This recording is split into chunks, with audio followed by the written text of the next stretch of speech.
नमस्कार, one India Hindi में आपका स्वागत है। मोदी सरकार ने नई शिक्षा नीति को मंजूरी दे दी है। बुधवार को कैबिनेट की बैठक में इस पर फैसला लिया गया। कैबिनेट बैठक में लिए गए फैसलों की जानकारी केंद्रीय मंत्री प्रकाश जावड़ेकर ने प्रेस कॉन्फ्रेंस में दी। उन्होंने बताया कि 34 साल बाद भारत की नई शिक्षा नीति आई है। स्कूल कॉलेज की व्यवस्था में बड़े बदलाव किए गए हैं।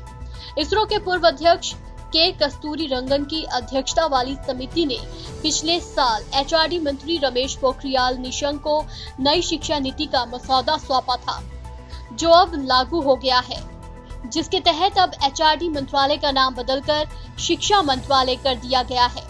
प्रकाश जावड़ेकर ने कहा कि नई शिक्षा नीति के लिए बड़े स्तर पर सलाह ली गई। 2.5 लाख ग्राम पंचायतों, 6600 ब्लॉक, 676 जिलों से सलाह ली गई। आइए जानते हैं शिक्षा नीति 2020 से जुड़ी अहम बातें। उच्च शिक्षा में प्रमुख सुधारों में 2035 तक 50% सकल नामांकन अनुपात का लक्ष्य और एक से ज्यादा प्रवेश या एग्जिट का प्रावधान शामिल है। सरकार की तरफ से बताया गया कि नई शिक्षा नीति के तहत कोई छात्र एक कोर्स के बीच में अगर कोई दूसरा कोर्स करना चाहे तो पहले कोर्स से सीमित समय के लिए ब्रेक ले सकता है। सरकार के मुताबिक अगर अब तक कोई छात्र 4 साल की इंजीनियरिंग पढ़ने के बाद या फिर 6 सेमेस्टर पढ़ने के बाद आगे की पढ़ाई नहीं कर पाता तो उसके पास अन्य कोई रास्ता नहीं रहता था, लेकिन अब ऐसा नहीं होगा। अब 1 साल के बाद सर्टिफिकेट, 2 साल के बाद डिप्लोमा, 3 या 4 साल के बाद डिग्री मिल सकेगी। देश में उच्च शिक्षा के लिए एक ही नियामक होगा।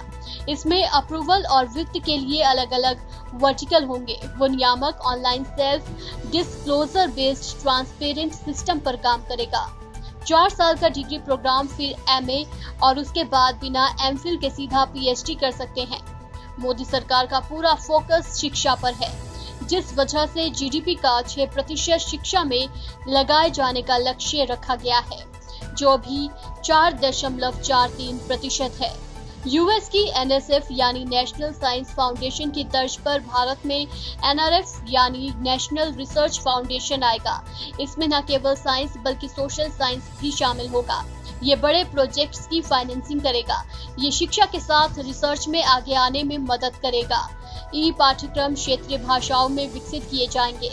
वर्चुअल लैब विकसित की जा रही है और एक राष्ट्रीय शैक्षिक टेक्नोलॉजी फोरम बनाया जा रहा है। बहरहाल काफी इंतजार के बाद नई शिक्षा नीति याद तो गई, लेकिन ये नीति जमीन स्कूल तक पहुंचकर कितना सफल हो पाएगी, ये भविष्य के गर्भ में छुपा हुआ है। इस खबर में फिलहाल इतना ही।